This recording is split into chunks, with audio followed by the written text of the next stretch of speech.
Neema Rugangira. Mheshimiwa Spika, nasimama kwa kanuni ya 76.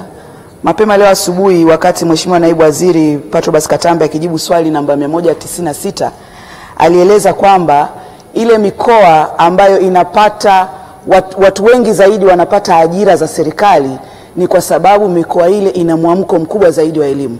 Sasa Mheshimiwa Spika, kwa kutambua kazi kubwa ambayo Mheshimiwa Rais Dr. Samia Suluhu Hassan amefanya katika uwekezaji wa sekta ya elimu, hakuna mkoa ambao umeachwa nyuma katika maendeleo ya elimu. Kwa hivyo ningependa kufahamu, je, kauli ile ni sawa kwamba mikoa ambayo haipati watu wengi kwenye ajira za serikali kwamba ni kwa sababu mikoa hiyo ina mwamko wa chini wa elimu? Asante.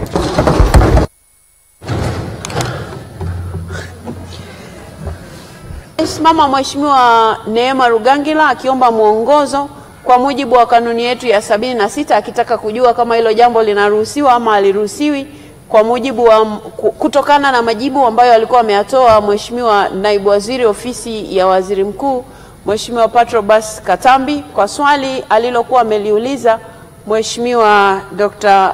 Reikiza kwamba mikoa mingine inakuwa haipati mgao sawa kwenye ajira zinapotolewa na serikali.